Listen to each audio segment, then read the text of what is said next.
Unless it's at Kroger. Hi, I'm Brad, and I love Hallmark Christmas movies. This is my first time. You want to do it again? Hey, it's Panda, and I like, I don't know, where we watch Hallmark Christmas movies. I'm Dan, and I despise, what is it again?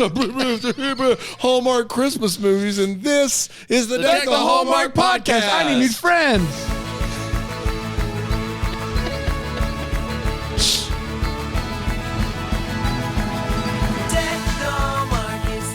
Hello, everybody. Happy Friday to you. We've had quite a week. Yeah, we have. We yesterday had a slew of new interviews for the middle chair. We did, you're right. A lot of them. Middle chair interviews. Hi, what's your name? It's Simon Simpleton. Simon Simpleton? The Sword. Did you say a sword? No, the Sword. The sword? The Sword. The third. Yes. I did a lot of the work there, Simon. Simon Simpleton the third? Yes. All right, so tell me why you'd be a great third chair. Middle chair, whatever it is. Step one, I would take over the world. Okay, that has nothing to do with being a Deck the Hallmark. Step two, I would give the world a spin. Okay. Simon, I think you're Step three, mandatory sausage night. Unless you can't, for religious purposes, partake. You know what is great about Simon? What's that? The third one I am on board with, wildly enough. Actually, I don't mind number two. I do think you should take the world a spin. Give the world a spin. But you Thank can't you. do that unless you take over it. Two is predicated on one. That's the problem. Yes. Yeah. Well, technically, three is mandatory sausage night. Three's not predicated on the first two. Mandatory sausage You night could for make a everybody? mandatory sausage night if you were president of the United States, right? I don't know. Would that... You mean to tell Middle me... chair interviews.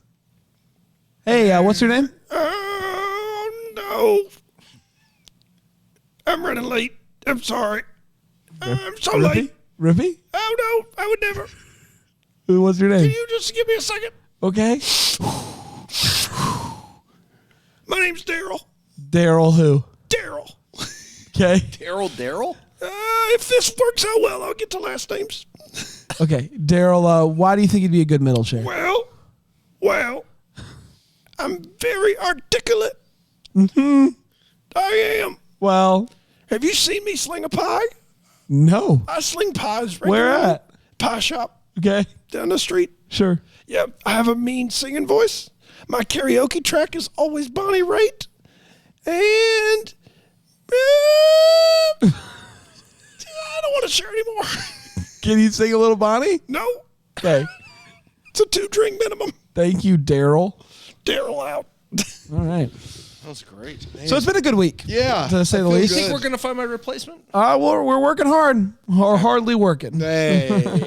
Guys, we're talking about Christmas at Cartwright today. Oh, my gosh. So excited. Nothing to talk about here, just a run-of-the-mill Christmas movie. That's exactly right. Guys, this one we perused on Hallmark Movies Now. So if you haven't gotten around to check it out, you can watch it there. But I'm very excited to break it down. And so I say, guys, what better time than the present? Are you ready to dive into Christmas at Cartwright? Yeah. Christmas at Cartwright originally aired on December 7th, 2014. Year guy? 2014. How's it go? Rippy's back. You thought he was gone, but he gets another trade. Why do you get 2014? Because that's my original year, you dumb dummy. Can you read one book? Brent, you don't even like me. Panda knew it was my year. Yeah. Panda knew it was my year. Why did you get 2014? It's because the year I paid for with my hard-earned money, you big bearded no-nonsense mofo. Okay, Yeah, I agree with all. What do you mean 2014 was your original That's been year? my year from the beginning. Was the sign still delivered? Yeah. Okay. You get it. Okay. How did you forget that? Why do you say I don't like you? No, Ricky? you got a mallard memory. Yeah. You got a memory of a duck. It's a I didn't know they were so dumb. It's a mallard memory. Okay, can I ask you this? Why Can do I you ask you this? Go, Can you float me a nap? I do not have This a nap is your with me chance today. to really make right. I don't have a nap with me You've right been now. making wrong so long. It's time to make right. I don't have a Float nap. me that nap. This is your time, buddy. Float me the This nap. is your chance. I talked Panda to him. told me he slipped you a nap before this started. I did. Check your pocket. Float me a nap. I used the nap.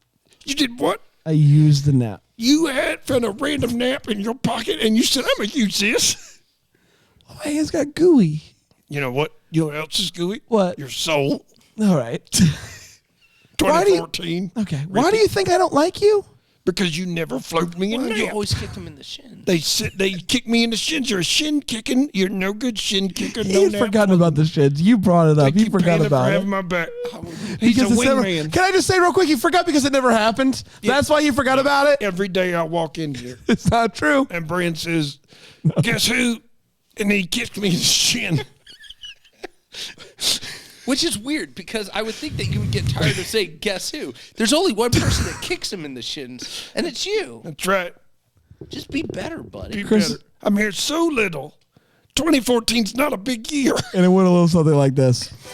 Single mother Nikki doesn't have a job. Sounds like I'm about to do a rhyme, but I'm not. Single mother Nikki doesn't have a job. She looks for jobs all day long, goes home and starts to sob. Her daughter's having a hard time with reading and writing and can't afford a tutor. And boy, is it biting. I'm done with that. Her daughter is having a tough time in school. This is what I'm trying to get at here. Wants her, Nikki, to get remarried, but Nikki's not having it.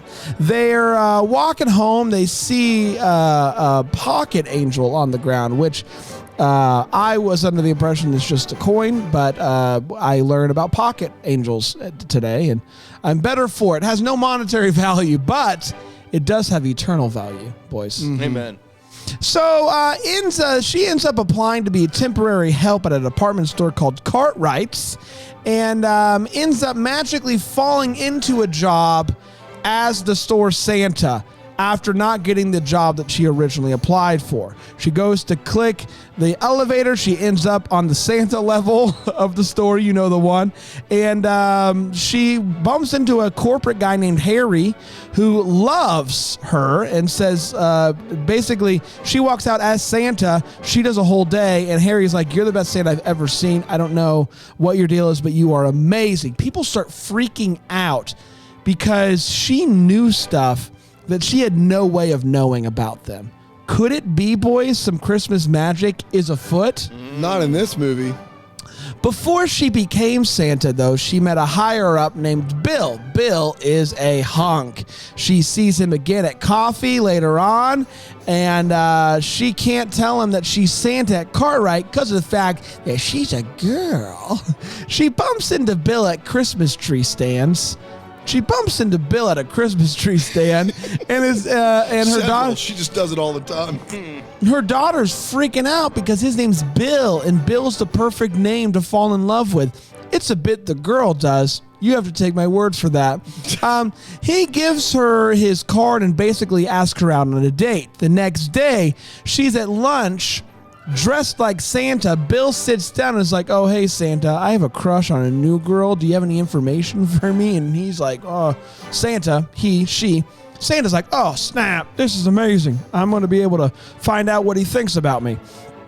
Then the next day, she's on the elevator as herself, and he asks her out. Things are moving, but that date ends quickly after she feels bad about lying about the fact that she's Santa, doesn't feel like she can tell him that truth about being Santa or else she might lose the job. So she takes a phone call from her babysitter and uses that as an excuse to just leave the date. So, her daughter comes to see Santa one day, immediately realizes that it is her mom. She runs away. Harry the angel runs up, catches her, and is like, and she says, oh my gosh, you're the face on my pocket angel coin. And he's like, yep, I'm an angel. I'm behind this whole thing. He just really just lays it plain that he is an angel and he's up to something. And she's like, dope. One day, Nikki is caught by a coworker while she's changing into her costume. This coworker brings her to Fiona, the boss's office, And Fiona, who didn't like her to begin with, accuses her of trying to shoplift a suit. So she fires her and tells her to get lost, to scram. Bill enters the office as Nikki's telling the truth about her, who she is, and that she's been Santa this whole time. And he's crushed because, he was unknowingly dating Santa. And that's a tough pill to swallow. Fiona takes this opportunity to fire Nikki under the excuse that it's going to be bad publicity if everyone finds out that there was a girl Santa. The same day that happens, media finds out, thanks to her friend telling everybody in the media, and reports start to go around about how Nikki was fired and that she only took the job to provide for her daughter, blah, blah, blah. And she was amazing, and everybody starts to crowd around the store to support Nikki as Santa. Nikki gets a call from Cartwright himself, says, come here. We find out that Fiona's being fired due to, ironically, bad publicity. She also finds out that Angel Harry, has never worked at the store before. Cartwright has no idea who this guy is. So, classic Angel stuff. Then Mr. Cartwright ends up offering her Fiona's old job of party planning, also Christmas. I don't know. But she takes it. She's pretty pumped about that. Then Bill ends up coming by on Christmas and is like, hey, I guess I think Santa's hot. And they kiss. And Harry is watching from the window, talking to the big guy on his flip phone, saying that his job here is done as the snow falls. And that, my friends, was Christmas at Cartwright. We did it. That's exactly right. We're going to take a quick break. We'll come back. We'll break this movie down with 4 segments here on Deck the Hallmark.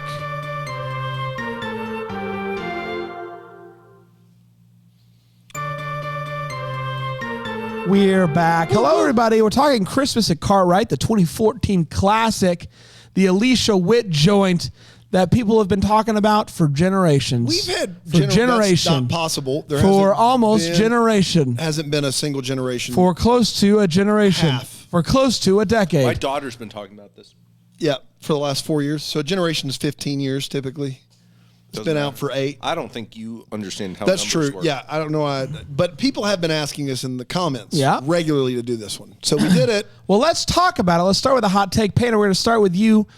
You do give hot takes, and it is a cold one out there here at this Christmas in July. So let's see if you can warm things up with your hot take. What do you think about Christmas at Cartwright's? Guys, we've seen a lot of Christmas movies. I've seen a lot of Christmas movies. And as a result of that, I thought that I've seen...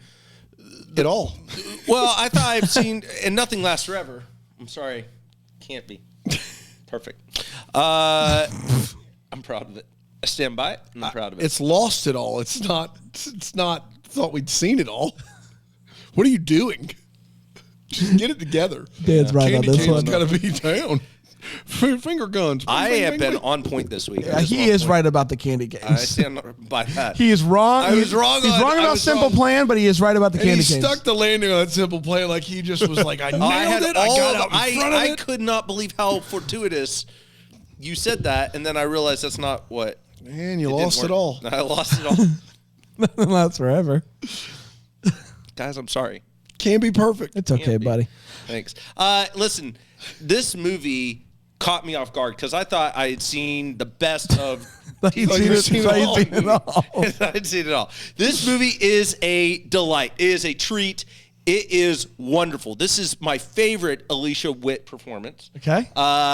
This movie has the magic. I wish Hallmark made more of these movies. It was wonderful, funny, charming, heartfelt. The lead guy was not my favorite. Dan Dickerson? Dan Dickerson, that's right. Yeah, he was fine. I would have loved kind of. I think I'm just so used to the normal roster of male leads that I was. But this is an older generation. I get that, and so. But that's beside the point because the main Gabriel star, Hogan is who we're looking for. Gabriel Hogan. Dan Nickerson, like Dan Dan Dickerson. Dickerson. Something to look forward to, though, Dan, a Panda. boys. Not the last Dan Dickerson movie we'll watch. Oh, really? This Christmas in July. Also, not the last Dan Dickerson, Alicia Witt movie we'll watch this Christmas in July. They do it again. They run it back. Oh, well, Dan Dickerson style. I don't know if that's the best news, but yeah, this movie's wonderful. Full stop.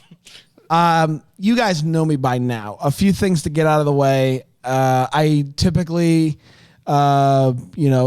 think that I dislike Alicia Witt until I see one of her movies, and I'm like, she's a revelation. Same is true here. What a performance!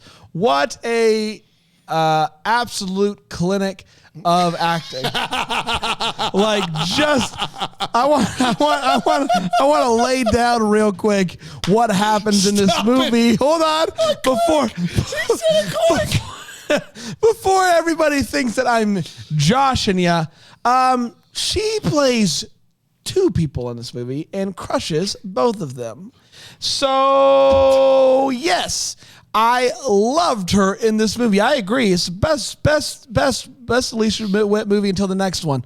And I can't wait for it.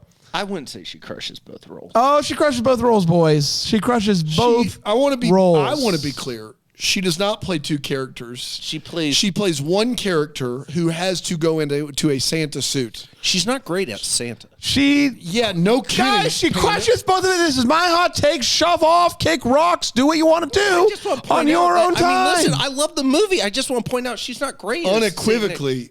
That's the weakest part of this movie. You guys also know me enough to know that I am one heck of a sucker for Christmas magic.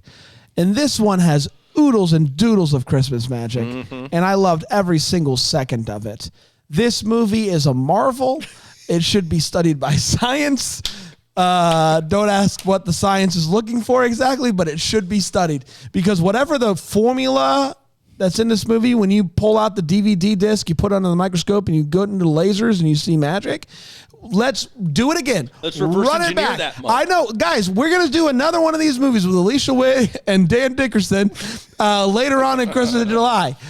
There's not a world where it can be better than this. But you know what? I've been wrong about Alicia Witt a dozen times now. So let's just do it all over again, boys. This movie is cinema. Dan, it's hard to follow that. Cinema. On the surface, this movie has a lot going against it.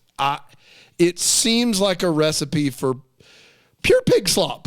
A down on her luck woman with a child who's an out-of-work department store worker has to enter the world of toxic masculinity and play Santa, but not tell anyone because she's a woman, and do so with a distinctly Middle European accent. All while the guy that said Inconceivable a bunch in Princess Bride pulls the strings as an angel. But you know what? If you let yourself get taken away with it, it still sucks. I didn't see it coming. This movie is the embodiment of everything that is wrong with giving anyone the right to make a movie. You hear these stories. Kevin Smith got a credit card and made Clerks and independent films, blah, blah, blah. This is why you should have to have a license to make movies. It is an unabashed embarrassment of a film that doesn't even play by the logic it created. It's terrible. One of the worst I've ever seen. Oh, hold on a second. Hold your horse. Are you kidding me with that right now? Did you say horse? One of the worst you've ever seen? One of the Hogwash. worst. One of the worst. Hogwash-ish. Go watch A Christmas Treasure. Go take a bath in the nonsense and some of the stuff we've seen that has put us to sleep. Hogwash. This is actively Hogwash. bad. It's You're actively bad. Your feet are big. Go home. Stomp your big old feet back to the house. You got progressively more Southern, which I did appreciate. Bullocks. One of the worst. A Christmas you've ever Treasure seen. is a terrible movie. This is more actively bad than that. Fallacy. Period. Period. End of discussion. End of discussion. Fallacy. Fallacy. It's awful. I can't believe I sat through it, and that there's another one in. Well, it's not. It's not a sequel. It's just a new Dan Dickerson. The only reason that this isn't the worst of all time is because of Wallace Shawn, the actor from The Princess Bride, who is given nothing to do and still has a certain amount of gravitas about him that I did enjoy. Let's talk about. I think I'm really. Listen, I like this movie a lot. It is not even close to being one of the worst. One of the worst. Christmas in Montana? Once again, we're all describing movies that are boring. And I don't disagree that this is not the most boring movie we've ever watched. And actively bad movies are probably easier to sit through than boring movies. But this movie, in my opinion, was actively bad. But I felt like they just shot it at some office center. How about the movie we just saw, Joyous Christmas? That's more actively bad than No, it isn't. It isn't. How? It's not that more actively nonsense bad. at the end with the hedgehog? They at least try in that movie to do something. Now, they swing big and miss big in that movie, but it's not nearly as actively bad as this What do you feel they are not trying to do in this movie? my gosh. I don't know. The whole Santa thing is awful. Alicia Witt as Santa, terrible. Boo. I can't tell anybody I'm Santa because I'm a woman. Terrible. All of it bad. Just stem to stern bad. So, can I say this? You don't know what the first thing about being a woman. I don't. You're right. So don't act like you know what it's like to be a woman playing Santa Claus. I don't claim to know. Alicia Witt's the only one who knows. Who's ever done it. And she chose not to tell.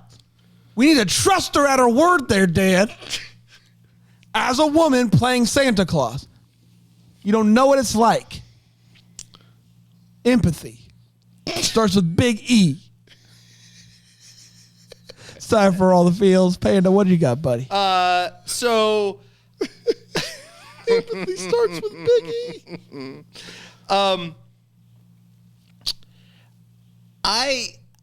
I think that my feels. I will say this movie doesn't necessarily lend itself a lot to feels. But who's the guy from The Princess Bride? What's his name? Something. Wallace Shawn. Yeah, Wallace Dan Shawn. Dickerson. Dan Dickerson. Wallace Shawn is it. Wallace Shawn. I love him in this. Every single thing he's in, like when he delivers his lines, it just gave me warm angel feels. Yeah. And I really liked. He was a good angel. He was a great angel. And he gave me those warm feels. I will also say there's an aesthetic to this movie. It reminds me of the scenes from Elf where they're in the department store. Yeah. Department stores at Christmas time, stop it. Money. Like, I love it. So good. And so there's more. I don't know if there's a singular moment that gives me feels where I was like, oh, that's a tearjerker. But the aesthetic got me. You know what did it for me, boys? Anytime Dan Dickerson is asking Santa for dating advice, even though she is Santa Claus, those scenes slayed for me. I love those scenes. I get what you did there. They were fantastic. I love the we know Alicia Witt knows no one else knows. Crushed for me. Love those scenes. Dan? Anytime that Wallace Shawn gets to talk with like a little, glisten in his eye isn't bad. And I do want to say, a lot of people in the chat are saying, Dan, this movie's bad, and then they're bringing up other movies like Coyote Creek Christmas. And I will at least walk this back. I said it's one of the worst I've ever seen. And walk it back. Walk it back. Walk it back. Walk it back. Moonwalk it. Moonwalk it. Here's what I will say is that it. I do need, because we watch so many of these, I need to make the designation. If worst means boring, this is not one of the worst we've ever seen. For me, I put them in two different camps. Would I rather watch this over Coyote Creek Christmas? Yes. Yes, I would. So on that level, that is not what I'm saying at all, and I'm sorry that was not that I said it the way I said it. It's one of the worst I've ever seen because the movie making qualities nobody tried, but it has enough laughs. A lot in of it trying. that I really did appreciate. I think where we're getting hung up, Dan. Can I just share as a spokesperson of the people? I could name dozens of movies that are more boring than this. I think the question. I think we are concerned about the language of actively bad. When you're saying like no one tried here to make a movie because clearly. There's an aesthetic to this. They've brought in some big name actors. There's a coherent plot. Panda, there isn't a coherent plot. They just explain it by magic when they don't know. And they're like, what if Alicia Witt had to dress up as Santa? But that's part of the magic, right? Yeah. Like, isn't that? But like, think about. So we'll agree to disagree there. Then I think. No, I think you can. It's magic. Let's take a quick break. We'll be right back with the Wait What's and what Magic. the Hallmark here on Deck the Hallmark.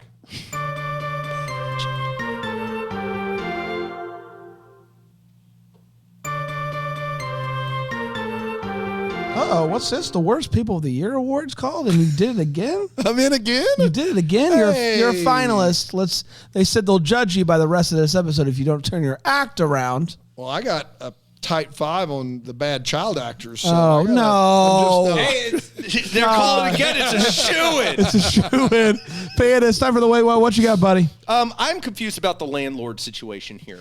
That whole building, the physics aren't working there. I am so confused. It is an apartment complex built in people's neighborhoods. Now, I lived in a house, a quadplex in St. Louis, Missouri. Okay. Where it's a Rich. brick building, and there are 4 600-square-foot little apartments, Right. but all have windows facing the outdoors.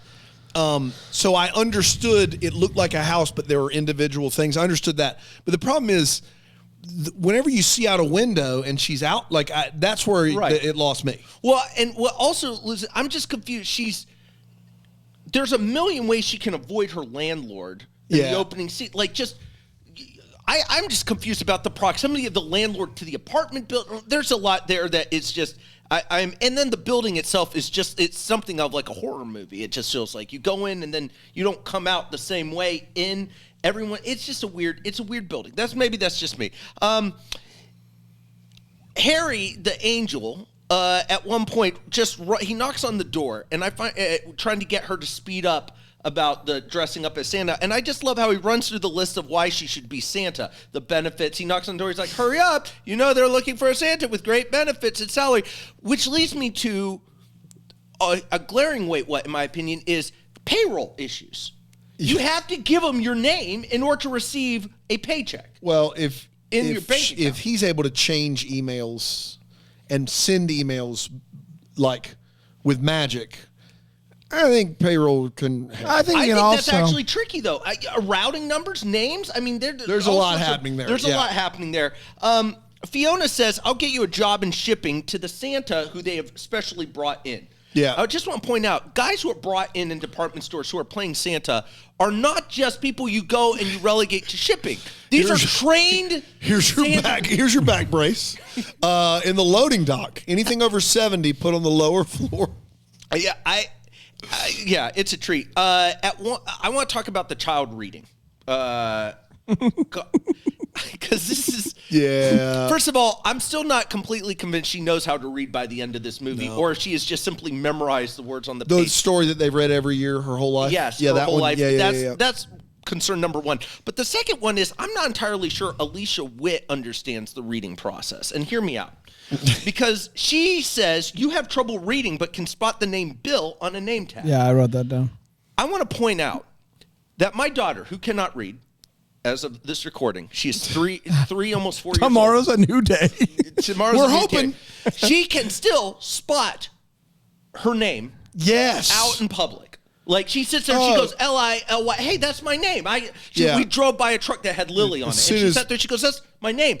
This is the lowest form of identification. Bill might be the easiest male name. Yes. Maybe Al. Yep. Dan's pretty easy. Dan's pretty easy. Yeah. It's up there though in the list of easiest male names. My kids, to your point, when they were really young, when they found out what their first letter started with, they would just scream it out anywhere. Not is the lowest form. Oh, we got a reader. We got a reader here. How you can read? I'm not sure. The girl is stoked about being tutored. Yeah. She is stoked. She's like, oh my gosh, thank you. I've known kids who have sincerely struggled and have wanted to succeed. That's right. Who have wanted to succeed. So this has nothing to do with that. But no one is just like, God, I'm pumped. Let's about go. being tutored. Tutoring. What? Like, these are kids who are still just like, hey, I'm really thankful for that. Thank you. Yeah. No one is as geeked as this kid is. Let's go. And then I'll stop there. We'll stop there. I have more, but I'll stop. What's wrong with the name Arthur, little girl? It's a fine name. It's a fine name. There's a TV show, a cartoon that's run for generations as with that first name. It's a great name. Bill. Generations is right. Generations is correct on this one. Bill is just a boring Anybody name. can be Bill. Arthur's got a little more pizzazz than a Bill does. That's right. Come on, little girl, get out of here. Walk home. Walk spell it. home. Spell it. I'm confused. Read a book. As to I'm confused. I'm confused as to the logistics of whatever's going on in class with this free-for-all spelling bee. Pasta. Who's got it? Yep. That's a weird way to do that. I don't know. I've never taught words, but I imagine that's not the way that I would do it. But kudos to you, teacher. The dates isn't great to begin with, to be clear. No. The day that she calls out of or gets called out of. One of those reasons might be her going, we weren't done talking about you. Have you ever been married? Yeah. Whoa, Yeah, pump the brakes. We're 10 minutes in. Yeah. Pump the brakes. That's aggressive. Last but not least, I did get a good chuckle out of the security guard not escorting her out of the mall, and in fact, just putting her right in the middle of the mall saying, right. you know what, You got it from here. You got it from here, right? Yeah. A security guard not doing their job, but you know what? It's Christmas. They're busy. They got stuff to do. Dan? We've got to talk about her accent as Santa. I don't. Yeah. So I understand you're trying to be Santa incognito, and Santa is known for having a big baritone voice. So I understand why your voice has to be lower. Yes. Why do you have to change accents again? I don't know if I picked up on an accent. Can you give me an impersonation of it? Hello there, little girl. Oh, yeah. Like, she doesn't just talk it's not Alicia Witt talking in a deeper voice. She also disguises her voice as if someone's going to listen and go, is that Alicia Witt with a lower voice? Who is that for? Well, it is, and it's an unbearable accent too. It's all over the map. Yeah. Like, it is just a full hodgepodge beluga happening there. I'm all about some magic. Hodgepodge Beluga! I don't know. I don't remember. Yeah. Go ahead. I'm all for magic. Wallace Shawn's great. But I need to know how the magic works, because this guy can make an email appear, Yep. but not unless he's holding her cell phone. Yeah. What's going on there? He's like, you get an email from corporate? She's like, I didn't get an email from corporate. He goes, let me see that phone. Email's on the phone. Why do you need to hold the phone? What about holding the phone made it magic? It's one of those zips. It's like a zip. It's a zip file from his hand. Yeah, from the hand. Hand Zip File is a band that I did see. Wouldn't recommend it. No? Actually. At one point, she actually says, I can't tell a man I'm Santa. Here's my thing. Can you tell certain men you're Santa? Probably not. But the guy that is completely into you that works at the store, wouldn't that be the perfect man to tell that you're Santa? Yes. What if you don't want to lose your job? He's not going to tell anybody. You'd be surprised. No, he wouldn't. Men don't get it, Dan. Again, you don't know what it's freaking like, dude. You don't know what it's like. Don't make right. assumptions. Yeah. Look at this brotopia out here. Just running Sorry, roughshod. Betty Friedan. Didn't have my facts straight. So not only is the kid, no kid reacts like that to tutoring at all. Never. But I do need to make it perfectly clear. We have a lot of fun here at Deck the Hallmark, but you never, ever hide a one-on-one tutoring from your parents. No. You don't do it. Don't do it. Ever. You don't get surprised, independently, individually tutored. Doesn't happen. No. At one point, I believe is it Alicia Witt? Somebody says enchanté, and then immediately says that's the only word I know in French. Enchanté, not a oui or a bonjour. The only one you know is enchanté. Enchanté. That's impressive. I've got two what the hallmarks, and okay, so they keep asking for the background check on this Santa, and she says she brought it up to her desk 5 times and set it there, and it disappeared. How bad of an assistant are you? I think it was magic, though, right? Yeah, but after the first 2 times it disappears, that thing goes straight in her hand, right? Yes. You don't keep leaving it on the desk and going, well, I hope for the best. 5th time's the charm. That's terrible. You're bad at assistanting. You're bad at it. And then I'll save the other two. I'll save the other two for what the hallmark. It's time for what the hallmark, where we wonder what could have been. Maybe we had some good clusters we still have. Panda? At one point, Harry, the angel, says this line. He says, "We as angels are always a little short-handed." We don't know. I have so many questions. Why? Yeah. It seems It's a lot of daddies out there. there's a lot of people who have supposedly died and become angels, and From what I gather. Yeah, and my understanding is it's not like you stop becoming an angel. It's not like you die later on. Like, there should be an increasing number of angels. You would think so. Once you're an angel, always an angel. Once an angel, always an angel. The one. That actually can piggyback on one of my what the hallmarks, fair which enough. is this guy an angel for God or for Santa? Because in his phone calls, it's very murky. It is very murky. And now we're in another situation of this weird Santa God thing, where like, who's calling all the shots? The big guy up there, like, we never get any sort of confirmation that he's working for God on behalf of Santa. I think it's God because he does confirm he's an angel, whereas the angels of Santa are elves. But he says he's the pocket angel from the coin. He doesn't say he's like an angel with the wings and the harp. It's the pocket angel. He says big guy. I think... Dude, I think that there's a chance he just works for Santa and this movie takes place in a world with no God. Boom! It's a hot take. Nihilism. We killed God. God is dead. We killed him. We did That's it. right. But Santa's alive and well. Santa, fine. World's meaningless. Well, while we're talking about Harry, one of mine is, at the end of this movie, he says, our job here is done. And he closes the phone. I'm still a tad bit foggy on what his mission was.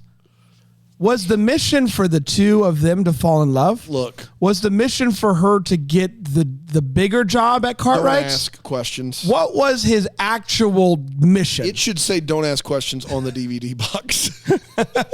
What was Alicia Witt as Santa? Don't ask questions. All right, I will say that Brandon saying he doesn't understand the larger point of the movie does not lend itself well to... No. Cinema.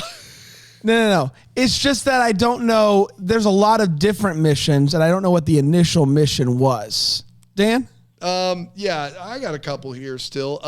The news reporter who is operating live in front of the department store green screen says that they just found out that there was a woman playing Santa, and she doesn't say any woman. She says a single mom down on her luck.